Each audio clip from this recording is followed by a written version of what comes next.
Welcome back to another episode of I think we're the Crownening. Are we calling it the Crownening? The Crownening. The Crownening. I guess so, yeah. All right, for working title. We're watching through the show The Crown. We did our first episode, and it was very jolty, but we also were not in person. I think we were both getting sick at some point. So we decided not to mix germs, and we did a Zoom, and it's jumpy quiet. and jolty. But that's okay. I think we're going to put it out anyway because we learn. We live and learn. And we live and learn, and he holds us accountable. Yep. So today we are watching episode 2 entitled Hyde Park Corner. Yes. Yes. So this is, do we remember where our last episode left off? So the last episode leaves off Elizabeth is sitting in her father's office chair. She's looking at the red box labeled The King. Probably and Phillip and King George are off. They are doing their duck hunting on the lake. And you're reminding me. And they just had this very very intense, charged and symbolic conversation about basically all of the titles of being the Prince of Wales, I think is what they were before, or something like that. All the lieutenant or whatever. All of those things, none of that matters. He hasn't been made because prince yet. Because your job is not those titles. Your job is making her happy. It's her. It's supporting her. You know what she's going to be. Yes. You take care of her. Yes, exactly. That's that your job. Is the job. Yes. And it was, break your heart, because the father knows he's going to die. That his doctor doesn't know how long he has left. So it was all the more important to have that conversation with Phillip. So that's where we left off, and we are going to be starting with our second episode. Yep. All right. Let's do it. Let's dive into it. All right. All right. So we open with some, like a plane flying over, I want to say they're on their way to Kenya. Kenya, as they call it. Kenya. They keep calling Kenya. And while they're doing this, Elizabeth is preparing her speech and kind of rehearsing. Right. And so she has her attendants there. They are dressing her up, getting the pearls ready. They're literally running ostriches off the what the hell? runway. I don't know why that never really sparked my attention for a second. I just thought I never noticed the ostriches before. The band is doing their level best off-key, to try and do a national thing, but it's very... Is it off key to you? Oh, totally. Okay. Which I is was just the making point. sure. Yes, it's a very meager and amateur band, marching band, trying to be all the imperial things for her. Right. Now, so we have Elizabeth on stage. She's looking stunning, by the way.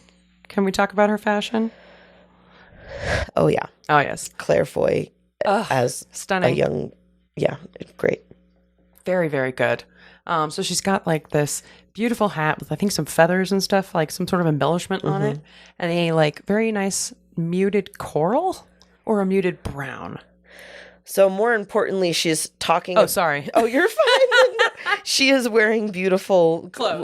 The dusty rose almost polka dot dress, which is really pretty. But more importantly, she's also kind of talking down. She's talking about how basically the savage people of the tribes that are watching her do this speech Nairobi. 50 years ago was a terrible place, and now that they've got imperialism, obviously things have gotten better. It's all better now. Yes, and that her dad wishes he could be here, but she's like, don't forget my dad wishes he could be here. I'm thinking of right. him.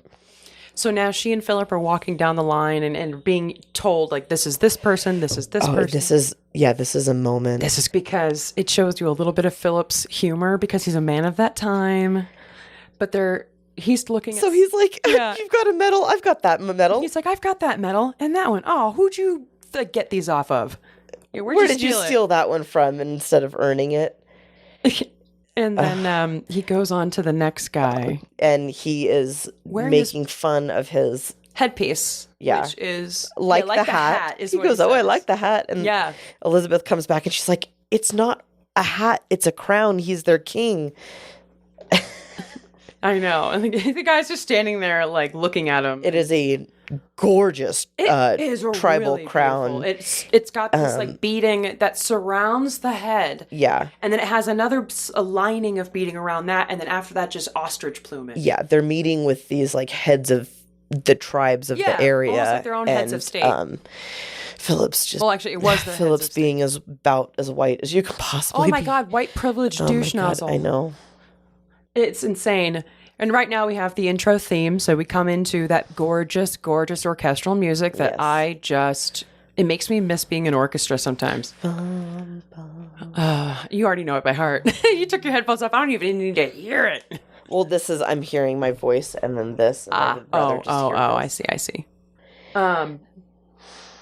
Man, Phillip. Fucking Phillip.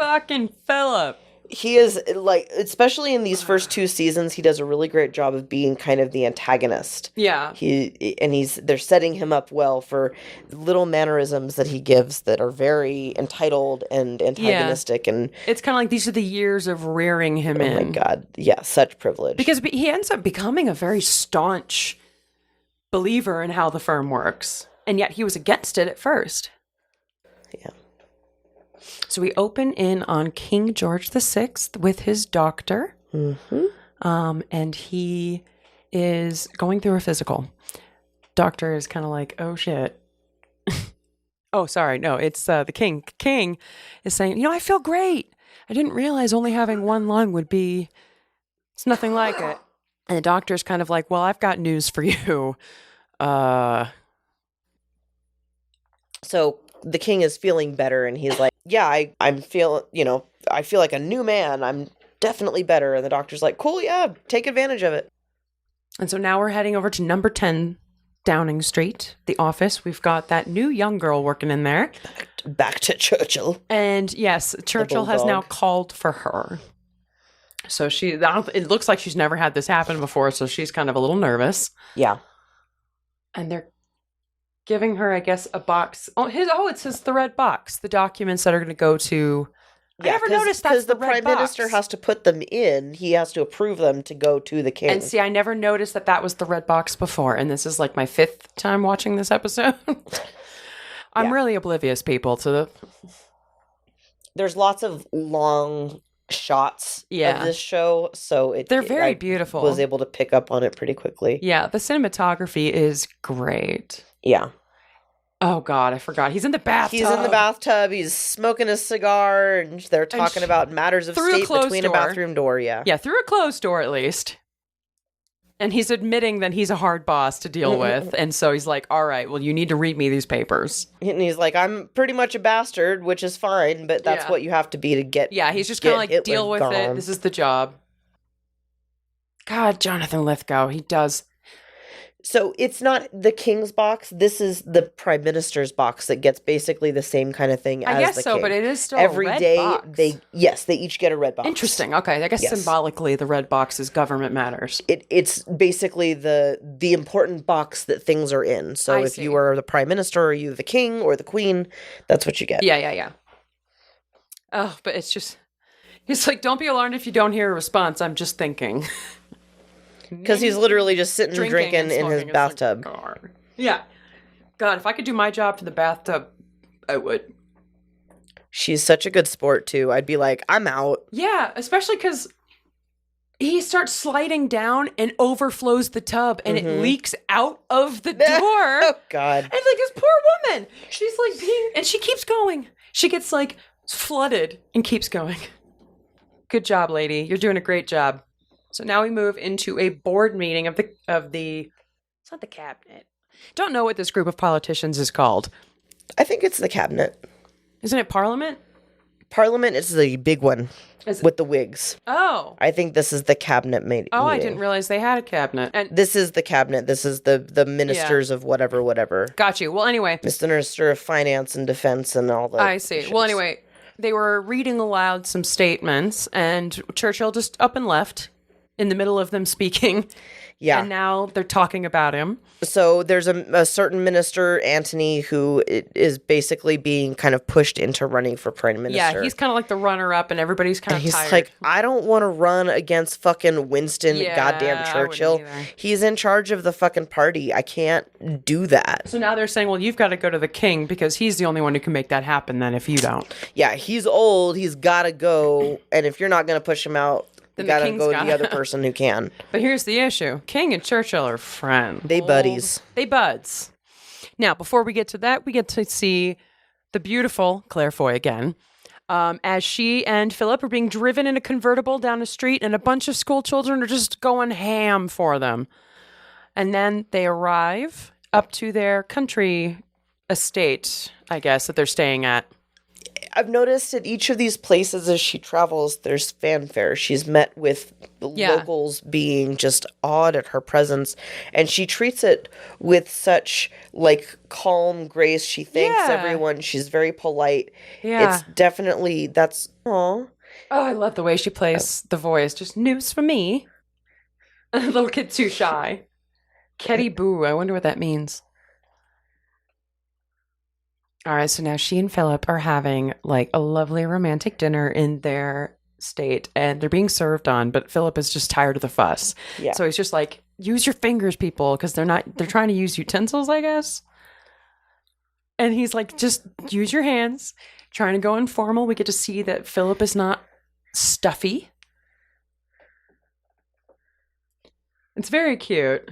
But I kind of find it annoying for the server. I get that. So the servers are trying so very hard to change their customs to meet the imperial standards of the queen or of the princess. And Philip's like, don't go. He's like, you don't have to do that. You can use your fingers. And he kind of teases them about it. Which it's a cute, it's a funny moment. No.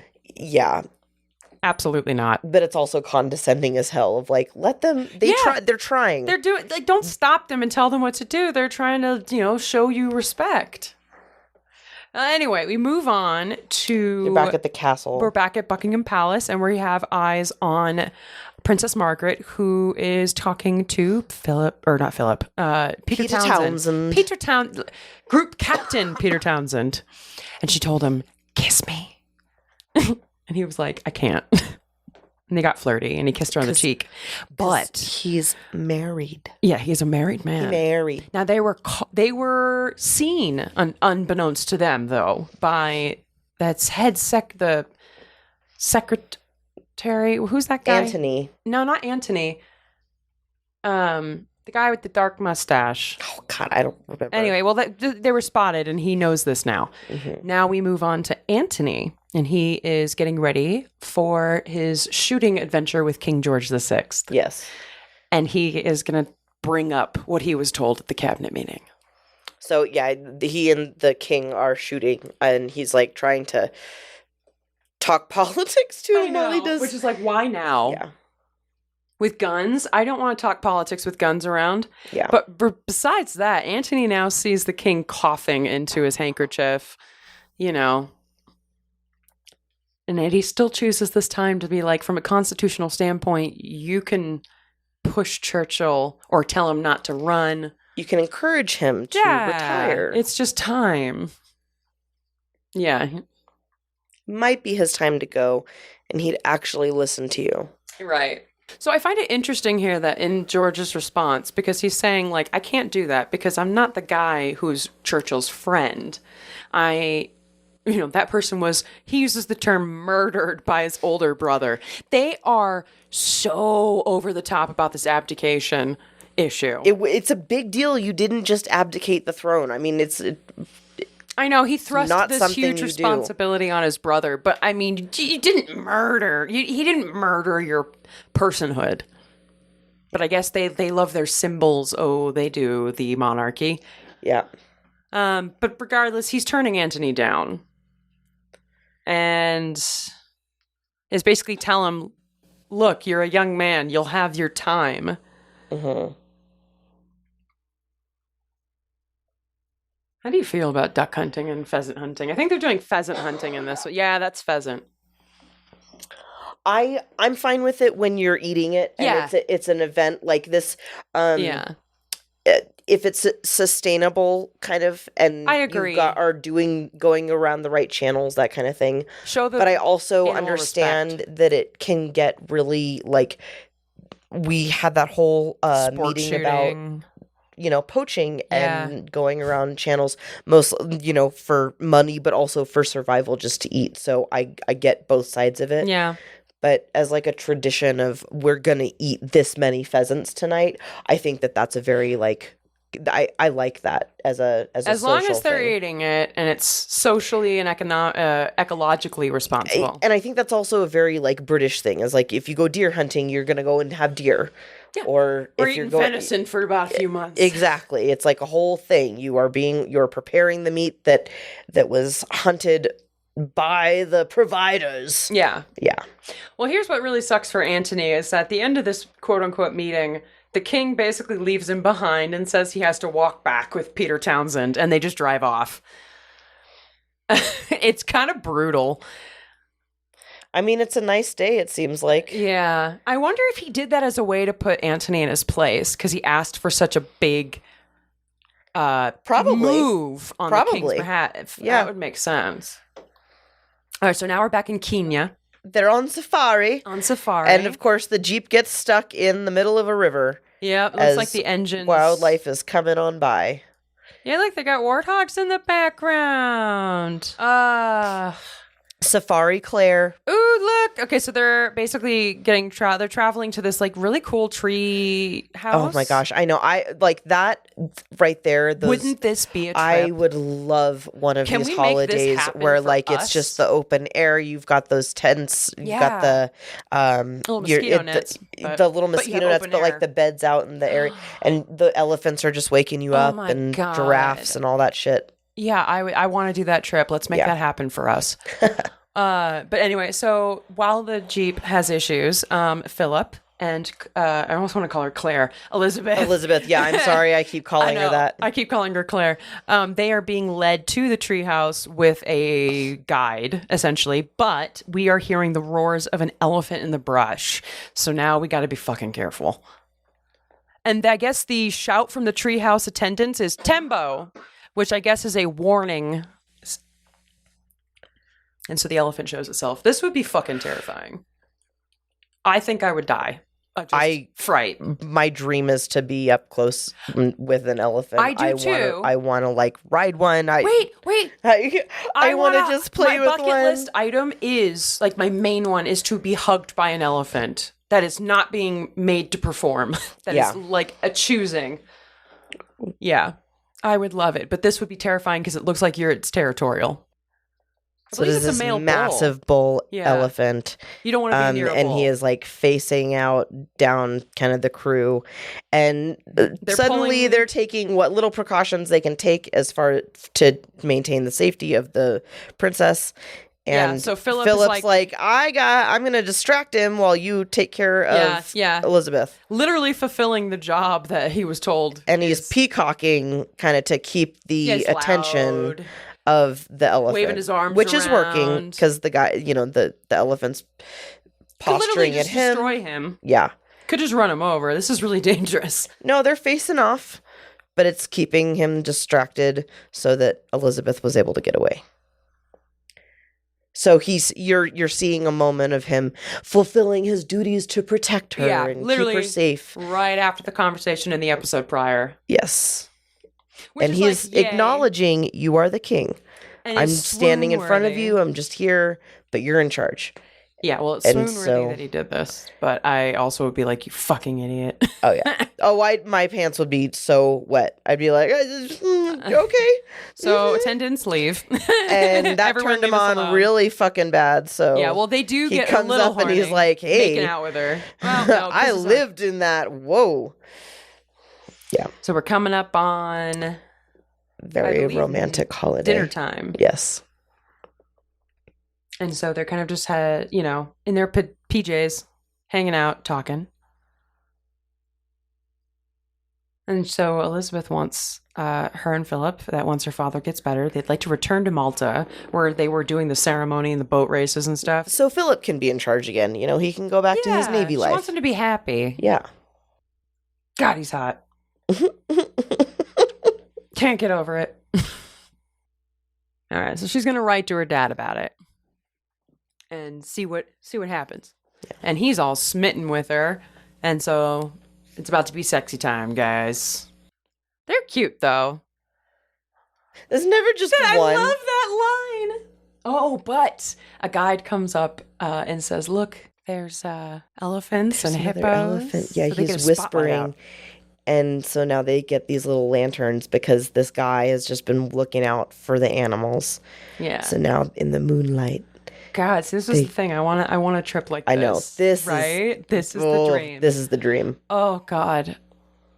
A nice wildlife reserve. Have my own partner, we should do like a couples trip. God. It's assuming we ever have the money to do that. Well, if we all pitch in and we just get a really small place, I'll sleep on top of my partner. You sleep on top. I'll sleep on a couch. Like, I don't care. I just want So Philip has a nice little moment where he thanks the guy for interrupting their evening. Like saying thank you for you interrupted us kind of being goofy, but also we wouldn't have missed this, so thank you. Yeah. So then we switch back over to what I assume is Buckingham Palace. Or to the pheasant hunt. Are they at Sandringham? No, they're not at Sandringham. I think it is Sandringham because he's talking about doing a hunt in Sandringham. I see. Okay, so now he's like with all the guys. He's kind of giving them the rundown of the day. And they're all kind of dispersing to get ready. Yeah. But he is coughing his fucking ass off. Yeah. This poor guy. He's living the last of his life, and he's just not He's hunting as much as possible, and not saying anything. But secret, his daughter, his joy, Margaret, is in the car, and she's going to drive him. They're so cute. Oh my God. Their relationship is the one I think that tugs at my heartstrings the most. Really? This next scene where they're singing. Oh, so they're singing this song. I don't know the title of it, but it's, Bothered, Bewitched, and Bewildered. Mm. I think might be the title. Oh, shoot me. This is so sweet. Oh, they played the actors, Vanessa Kirby, and I always forget his name. They just did such a good job. You know, their harmony is very cute, and they play off of each other, which is nice. They do. It feels like a very real father-daughter relationship. You know, Vanessa Kirby's in a new film, and I can't remember what it is, but it looks good. I'm trying to remember what it's about. So it didn't. It's not until the end of this scene that you realize they were actually supposed to be kind of performing for a whole crowd of people at a party. The camera stays really tight because it was just such faces. A beautiful moment between the two of them, where he just gets lost in his world with his daughter. Yeah, it was very, very clever how they did that because they did such a tight face shot, and then they eventually.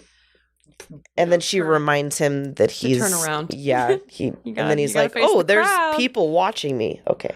So then it's later in the evening, and the king, is now watching news broadcasts of Elizabeth and Philip's tour. Yeah. And it seems like so far it's a success. So far. I mean, as far as the imperial media showing the princess in favorable conditions. Of course it looks like a success. But I mean the tour did go well. Yeah, it really did. Depending on how you view that. So here we have a bagpiper waking up the king outside the bedroom. The attendants are pulling up the curtains, bringing in silverware, breakfast things, tea. It's the whole breakfast. This is literally the breakfast crew. Okay? The breakfast crew. This is the breakfast club. Is the people that bring him all of the shit to make his little quarters Ali Sheedy. Who's Ali Sheedy? I want her story.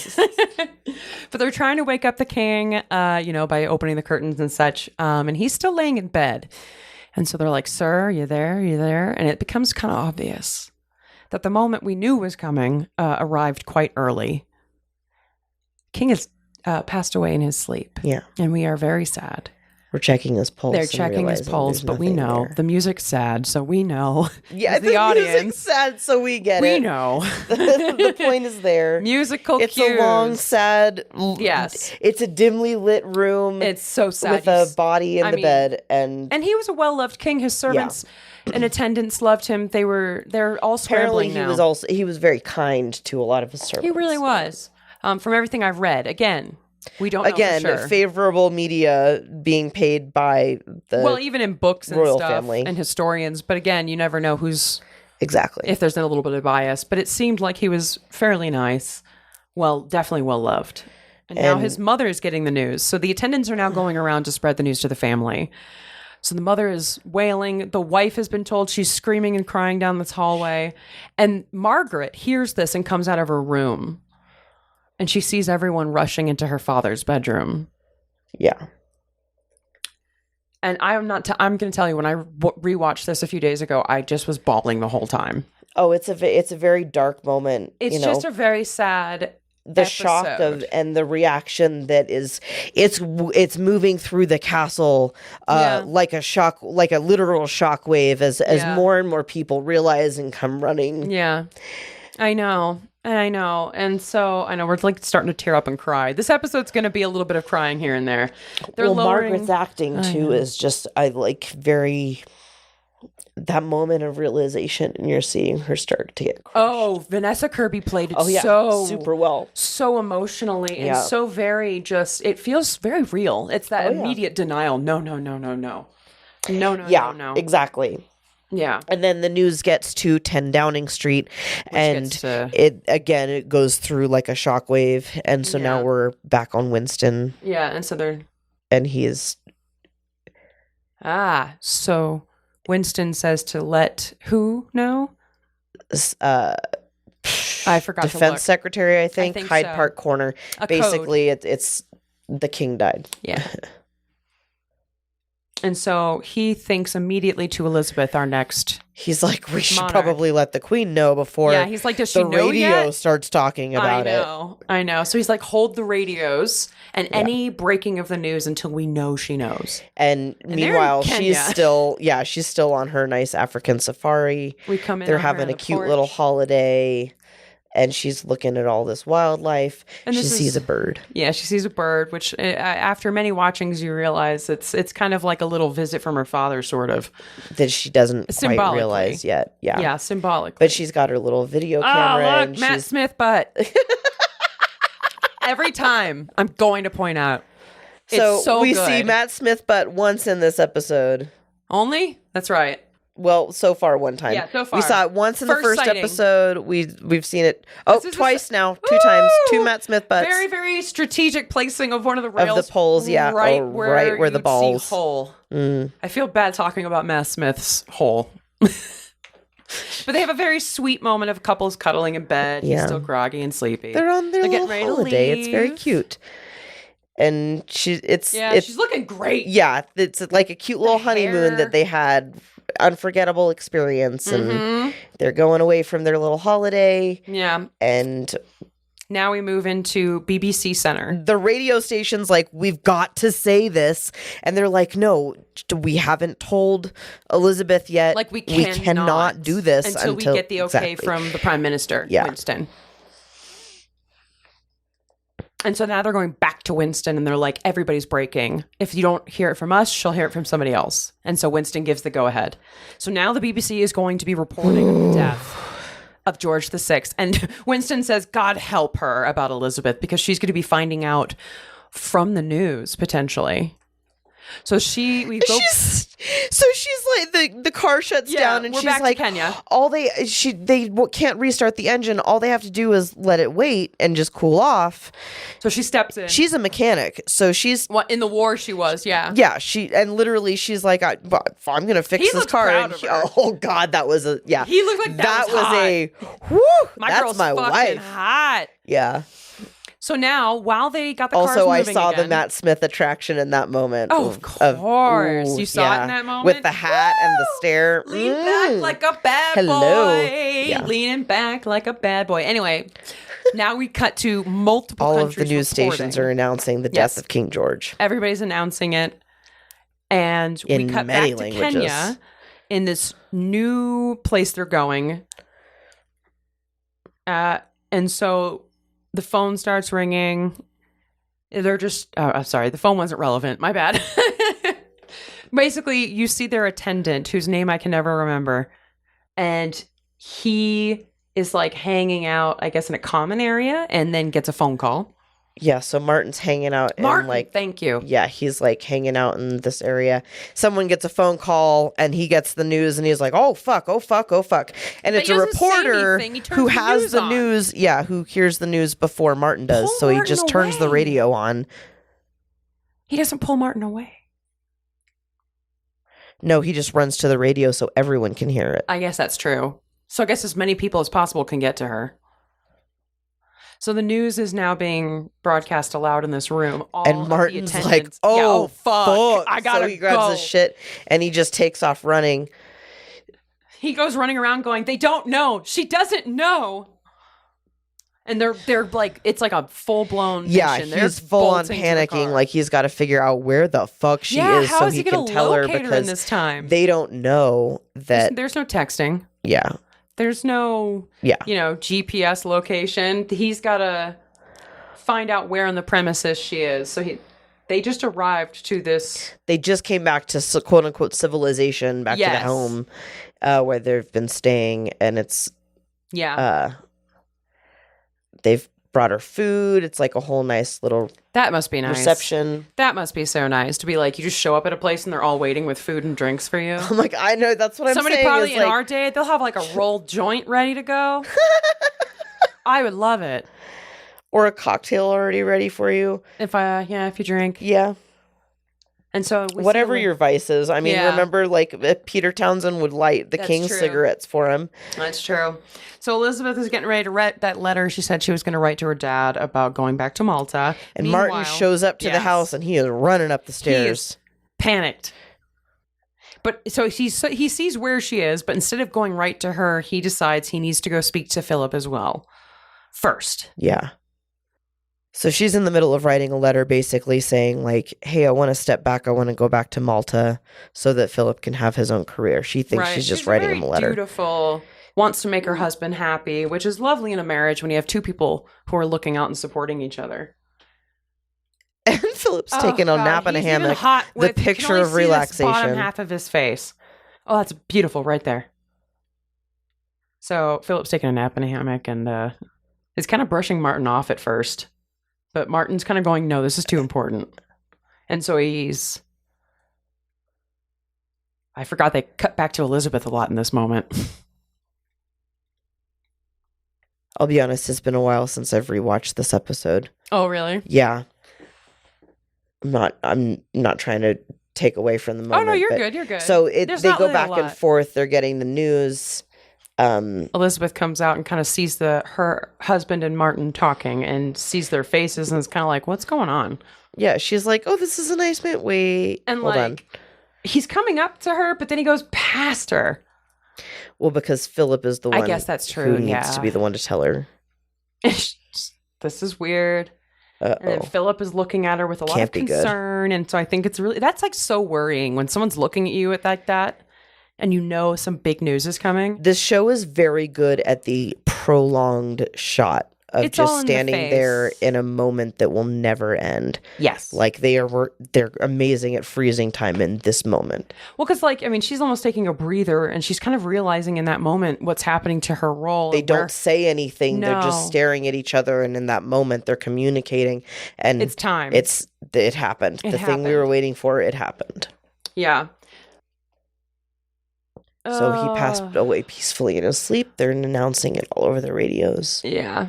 She's devastated, obviously. And Phillip is just holding her. And it's such a sweet moment. Yeah. And sad. So horribly sad. And Martin's watching it from afar. Oh, my heart breaks for her. Because she's too young to have lost her father.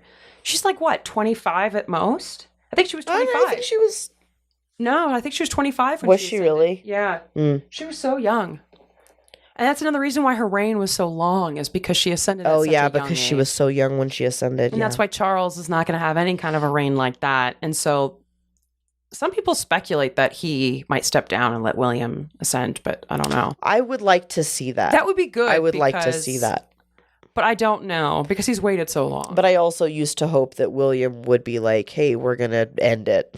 Yeah. But now I know that that's not going to happen either. It's so iconic to British identity, I think. Exactly. Yeah. And so, all right, we come now after we see Elizabeth and Philip embracing and sobbing. We now see her sister, Margaret, in the room where they're embalming her father. And they kind of advised her not to keep going in there, but she just like did not listen. She wants, just got to be so heartbroken. It's so sad. It's so sad. Yeah, Margaret did have a very special relationship with her father in a very loving, affectionate way. Oh God, girl. She's inconsolable. I mean, she's like losing balance. I think part of that is also being the second child. He was the second son. She was the second daughter. Oh. And he wasn't supposed to be part of the crown. And then he ascended suddenly. I think she was. Want to. I think Margaret was even more prepared than most second children because of that reason. Yeah. Because he ended up being the king, and he was not ready for it in the way that he should have been. The only thing is, though, is that Elizabeth, then they highlight it later in the season that Elizabeth did get her own special education. Exactly. Yeah, because of that. And so that was like one big thing that Margaret felt left out of, is that she would never make that level that Elizabeth got to. Exactly. So now, of course, Margaret is just so upset, and she knows that with her father gone, Peter Townsend might be gone too. Yep. So she rushes out to meet him in like a field, and they're what I call romantic. Yes, but it's what I call grief kissing. Oh, grief kissing for sure. Grief kissing for sure. Her father's dead. There's no reason to keep Peter Townsend around, but she loves him. Yeah. And what are they like? They're about to leave, and she is just overcome with grief. She falls in his arms, literally falls down, and he has to catch her. Yeah. It's a very sad moment. So now we have Elizabeth back in Kenya, getting ready to leave. They're packing all her stuff. And Martin asks for a moment. Yeah. And she's composes herself before she approaches him. The attendant leaves. And this is where, not infamously, but very famously, it's known now that all members of the royal family bring black like funeral attire just in case on every travel they go on. Really? At least the women do, because of this fact. Because of this moment? This moment. Interesting. She found out she did not have a black dress. And like, if she steps off the plane and she's shown not wearing a black dress. Very disrespectful. It could be viewed that way. And so they are getting a dress to her as soon as possible. Yeah. And the other thing Martin wanted to talk about, which is very important, is what will her name be as queen? Yes. Regal name. Her regal name.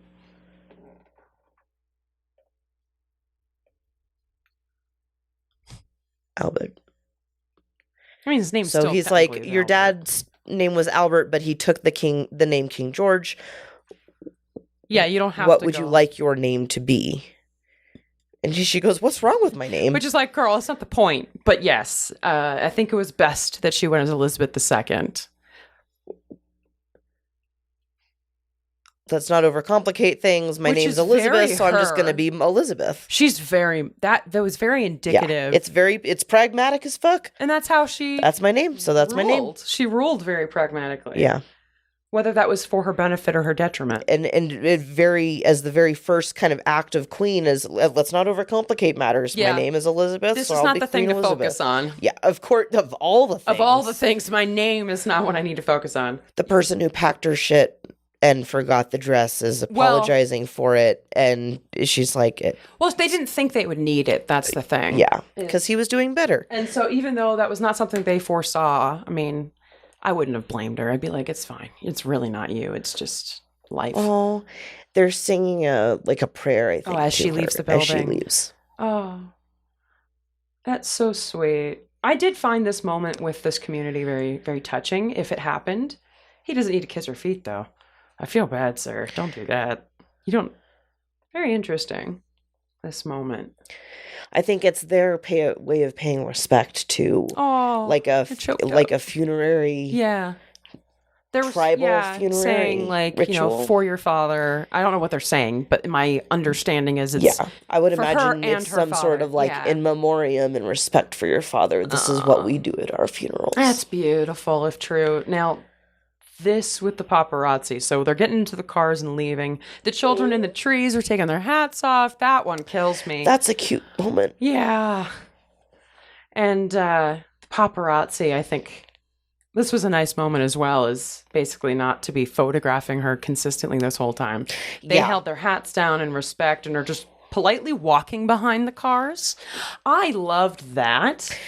As she drives away. And then they all stop. They're like, nobody, not yet. Yeah, no, just show some respect for a moment. God, can you imagine like being her in this moment? Where you're like, my father this also kills me. The tribe, the royalty from some of the tribes comes out to pay respect. But the question is how they know where they'd be. This is obviously... Oh, yeah, it's a very cinematic visual thing, but it's touching. It's cute. Oh, it's touching. The king it's well visualized, too, with the red, like, and yellow. The colors that they're wearing. I was thinking the same thing, actually. God. To imagine, like, all right, I came out here a princess and now I'm going back a queen. Yeah. Holy fuck. I can't imagine. This was not the trip we planned. No, I would like my money back. Jesus. I believe that there was a warranty I was promised. Where's William Shatner? I want to call him. And so they're on the plane. We're flying back to Buckingham Palace. She's obviously in shock. Like, oh my God. Very sad, clearly. Yeah, staring into nothingness. I'd be doing the same, girl. Same. And we're back at number 10 Downing Street. Churchill's in bed, making notes to things. So he's still been, like, attending to matters of state this whole time. He never stops working. Yeah. I think that is just a known trait of Churchill. God, I would not want to work for that man. Respect, but I would not want to work for him. I wouldn't want to be married to him. And that's what we're seeing here. This woman loves him. She really... Her name's Clementine, by the way. Is it really? Yes. And I would like to know more about her, because I hear she's fascinating in, like, a very supportive role kind of way. Mm-hmm. But her love in the show, the way they wrote her, you can see the love she has for him and that she knows the work is killing him. Yeah. But what they're talking about here, she enters his bedroom and they're talking about Antony, and she goes, he met with the king and didn't say anything to you. And they're talking about it. And it's very interesting because it's kind of like he's finding out that Antony, his protege, is essentially trying to boot him out. And he's like, oh, poppycock. And she's like, well, all right, maybe. Fine, don't listen to me. Sure. You fucking watch. Ignore me then. That's fine. Lesson learned. Listen to your wife. She knows. She read the writing on the wall. Yeah. If there's whispers, there's probably something going on. Yeah. Where there's smoke, there's fire. There's at least something worth looking into. Exactly. Yep. Now he's kind of thinking it through. He's like, wait a minute. Hold on. Antony actually talked about me? Yeah. Keep an eye on that one. So Elizabeth is still on the plane. Yeah. We're just kind of checking in. She can't sleep. I get it. It doesn't seem like he can either. Her husband, Phillip. Hottie McBody. Hottie McSmith. Hottie McSmith. I like her jammies. Jammy jams? Yeah, those look nice. She's got her royal jammy jams. I should wear my nice jammies more. Well, when you're like constantly, you even have like just a crew of people to attend to your bedroom. Yeah. You probably have to be pretty like formally, modest at any given time. Oh, I'm sure. But, Philip doesn't give a shit. He's been, he sleeps big ass naked. Yeah, but as a queen. That's how we get Matt Smith ass. Yeah, that's true. Not mad at it, Yeah, me neither. But I wonder if that's really something about young Philip. Was that he probably was just like young buck type. Yeah. What are they talking about? All right, cabinet meeting. Oh, and Churchill's not showing up. So Antony is kind of giving the message out. Everybody's like, so they're like, where's Winston? And he's like, he's still in bed. Yeah. Oh. Oh, I know, Pippin. I know. So basically, in this cabinet meeting, if they're like, well, if you're taking his place, you should sit in his chair. And he's like, I should sit in his chair. And then they're like, a shitty move. But you should, and you're gonna. And so they move him over, and he's like, fine. It's basically them trying to get him to run against Churchill. It's very manipulative, but also showing their support for his So what do you say to eventual that, rule. Yeah. And he just moves on. Yeah, they're getting ready for her return. Yeah. And they're already calling her queen. They are. Yes. Because, I mean, effectively, as soon as the king passed, she was automatically just queen. Like King Charles when... What's his, like, royal name? King Charles III. Oh, so he just did the same thing. He kept his name. Okay. Yes. And I think that might be much more of a trend moving forward. I would imagine so. You know, because, like, now when you're a prince or a princess, and with, you know, monarchs living longer and longer, I mean... a lot of, I guess we should look into who succeeded Victoria, because she's like the last queen to have such a long reign that her children, when they succeeded, they were like well into their middle age. Right. And so I wonder if, because her name was Victoria, but her first name was Alexandrina. Ooh, okay. So what is this guy? Head secretary man. I don't know his name. Antony something. His name's Antony as No. well? I got nothing. We'll find out soon because there's going to be a scuffle over who gets to be head honcho secretary. Right. But right now, this head honcho secretary who served the king, the late king, he's now talking to Peter Townsend about whether or not Peter Townsend's going to stick around. I think he's like the chief of staff for the castle. And basically he's asking Peter Townsend, he's like, secretary. Hey, the Queen Mother is telling me to ask you to hang out and to not leave the staff. He and the King Mother are like so tight-knit and in cahoots. Because basically... Oh, sorry, I just hit the mic. Basically, he's asking Peter Townsend if he's going to stick around or not. He's saying to Peter, I don't think it's appropriate, because he's seen with his own eyes the affection between Peter and Margaret. And now he knows he needs to keep them apart, because Peter is a divorcee with a living ex. And that is no, you do not get together with anybody if your ex is alive. Yeah. And Peter is going to have to weigh his options. There's so much subtext in here. I love it. It is. And the way that he speaks, that's another very British thing, is like they're having a conversation without actually having a conversation. They're having two conversations at the same time. Sort of. But basically, he's telling Peter Townsend that I know about you and Margaret, yes. And you really, really, really shouldn't take this position as their like house secretary. But I'm supposed to offer it to you anyway, right? But I would highly encourage you to not do that. But what does Peter do? And he's basically saying like, I love the way he says the fact that Margaret. Just because you and Margaret think you're keeping it a secret doesn't mean no one has noticed. Yeah. People fucking noticed. Yeah. And it's going to start rumors and more rumors. And it'll grow and grow and grow. Yeah. And it'll ruin the reputation of the family. He's like, I get that you've worked with the family for a long time and that you've developed a close personal bond with members of the family. But I would hate for you to take that personally and think that we're actually your friends. Exactly. And he's basically trying to just heavily, heavily tell him, don't do it. And Peter Townsend just says, thank the Queen Mother for her kind offer. And then gets up and leaves. Yep. He's like, well. Oh, he's accepting still. That's right. He's still taking the job. And... And the guy's like, now don't accept right away. Yeah. Take a fucking week to decide. Really think about it. Why don't you sleep on it? With both eyes open. And Townsend's like, no, I'm good. God, ballsy. I can start tomorrow. Ballsy. Yeah. Ballsy. All right, we're back with Elizabeth. She's landing now. Everyone, of course, and she is just petrified of getting off this plane and not being in black.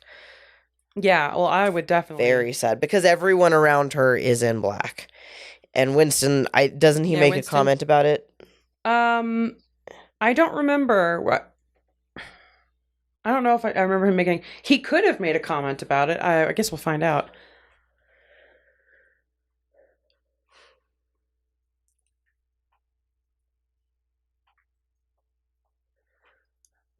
Oh yeah, no, she's not. Oh, but they give her the dress. That's right. Before she gets off the plane. And then I guess a letter from, it's from her grandmother. But they bring a dress for her so that she can get changed into. She cannot. And I thought that was what happened. I was like, she cannot be seen without a black dress. Yeah. So yeah, while she's doing that, and she reads the leather. I said leather. I meant letter.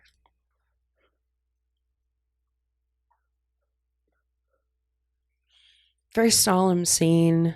Yeah. Obviously. And so the letter from her grandmother, kind of giving her advice. Lilibet. I love that nickname.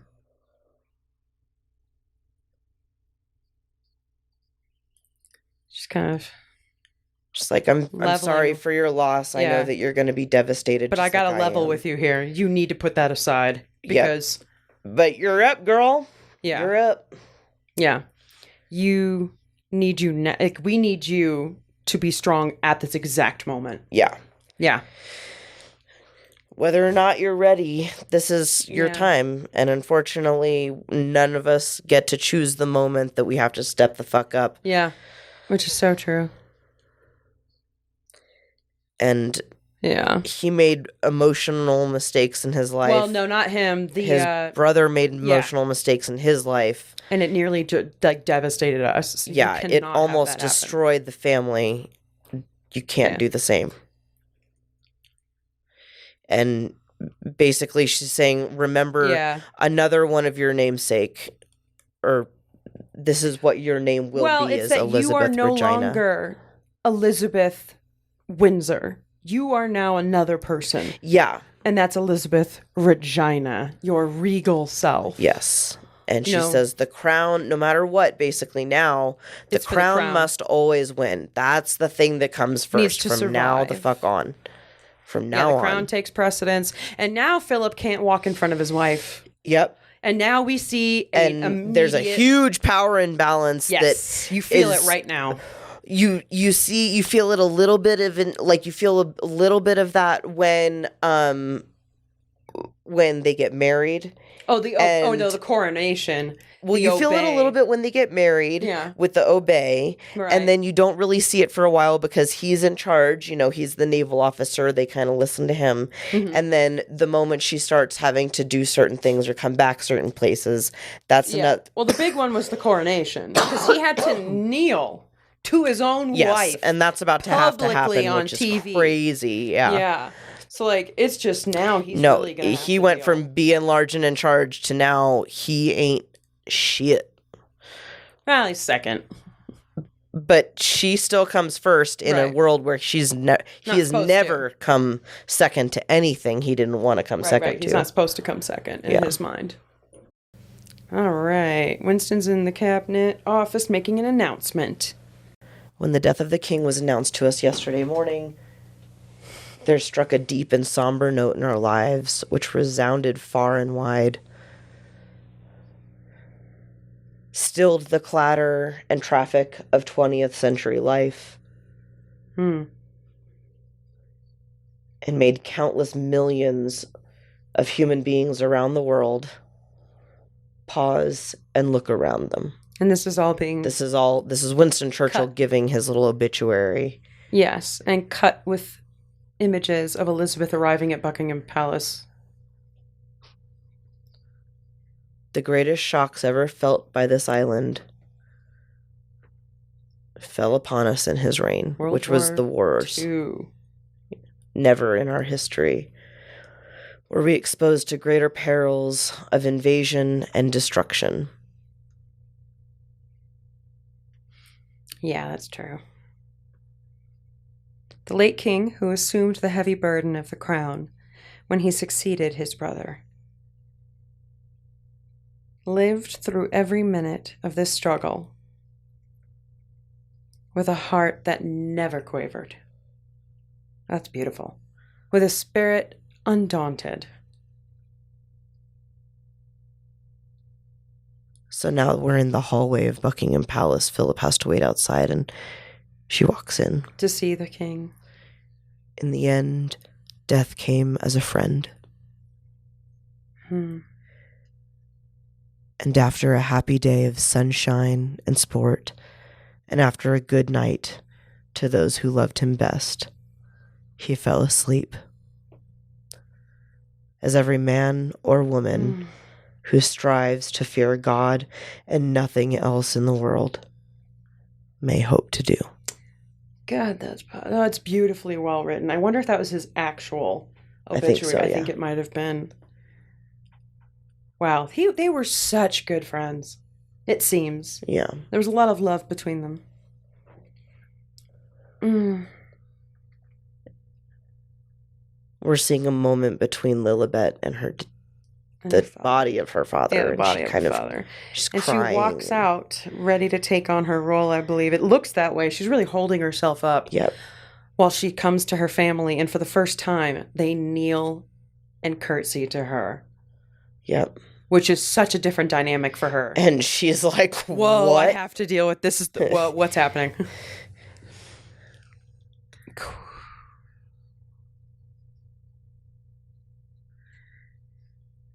Because now it's about the crown. Yes. And this is cut as well with audio of Winston now speaking about the Queen, Queen Elizabeth II. Yeah. And that she is ready.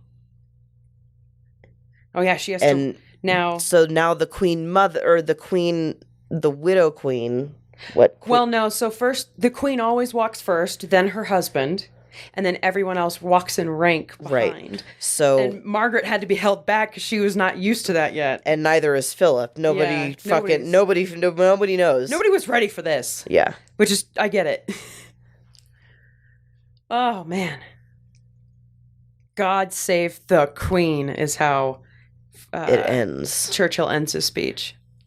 All stand. God save the Queen. I mean, damn. The whole nation's saying God save you. Oh, and Antony leaves. Oh, he walks out. I forget where he goes. I don't remember where he goes. There's Townsend. Elizabeth's making her way. And then she sees the Queen Mother down the hall. The Dowager Queen. Yeah. Or I guess Dowager Queen Mother. No, because her mother would be Dowager Queen Mother. Now her mother's the Queen Mother, I think. I don't know. Nobody knows anymore. She's just Granny. Queen Granny. This is terrifying. It's a very tense moment. Why are they staring? I said, they are good at these long, inflated, pauses, engorged moments of tense, not longing, but meaning. Right, and I mean, it's very, very tense to end on that moment where she's staring at her grandmother, and I want to say it's because of the importance of the letter, that basically she's now seeing that her grandmother's gone through this a few times. Seeing a king come into power, and now a queen, and she's got all this. I don't know. I just don't know quite why they made that moment so intense between them. It's her son dying. It's a very sad moment. But yeah, I think it's I just read your letter telling me that the crown is now the most important thing. That was full of meaning, and now... And holy crap, I have to juggle it all now. Yeah, and now, I've just had a series of moments where my entire world has suddenly shifted for everyone around me. Yeah. It's already happening. Yeah. It took all of 2 seconds for that to change things. Ugh. Well, that is how our episode ended. Yeah. was this very long stare at her grandmother. Yeah, it's very tense. Yeah. But what are we thinking right now? How are we feeling after that episode? Whoa. They immediately are referring to her as the queen. There's an immediate shift in priority of communication, of protection, of reference, of memoriam. All of these things, basically, like dominoes, they fell as he died. You know, it's all protocol that they've got to follow. Right. But also, like, what a moment to have such a specific protocol for. What a moment of terrible, terrible loss for a family who's probably all still a little bit in shock while this whole thing is going on around them. Right. All of these things are being set into motion, and they're just like, Papa died. That's sad. Ugh. It's just kind of like, because it's not just all the regular stuff that comes with the death of a family member. It's all of the protocol, like you said, that goes with it. And so it's like this long drawn out to do, and you don't even really get to address your own feelings about it quite as much. You have to like steal these moments away with your father's corpse while you're in the middle of embalming. Exactly, yeah. Because otherwise as well, everything's public. People are going to talk about it. You want to be as private as possible. You have to hide, I would imagine. Yeah. And within the royal family, privacy is not a thing. No, there's going to be at least one person that knows what's going on, one other person that knows what's going on inside that room. Right, and honestly, I wouldn't even know exactly when people would be walking by. Exactly, because they're all she has to live every apartments. moment of her life as though she's got at least a few people on her. Exactly, you've got to always pretend like someone's watching, and so there's that element to it. The grief that it was all so sudden as well. You know, he had literally, it wasn't like, oh, he's feeling better. He was feeling better, he said. And, you know, we know that was kind of a lie. It was that last little gasp of, it was like, denial more than anything. They talk about this a lot in, like, medical stuff where you get worse and worse and worse for a bit, and then, or for a while, and then for a hot second, you're feeling a lot better. You reach moments of clarity. Your body feels good. You feel like you're almost back to normal, and then you're gone. And it's literally just your body it's the last gasps of being there. Yeah. He lived the last of it, and then he was gone. Yeah. Well, I mean, first of all, what a beautiful moment for him. Like, what a great way to go out after he spent a great night with his family. Yeah. And, you know, he got to see that his daughter was doing well on the tour. Yeah. He relaxed, kicked back before he went to sleep. And then he was just gone. Yeah. I mean, you want it to go that way for you. Like, I'm always like, yeah, in my sleep would be the way to go. Mm-hmm. But it's kind of like you also want to have a chance to say goodbye to people. And he kind of did by, like, saying goodnight and that. For sure. He didn't get to say goodbye to Elizabeth. No. And it's the big tragic thing. And it's like she got, like, a little lesson from her dad before she left.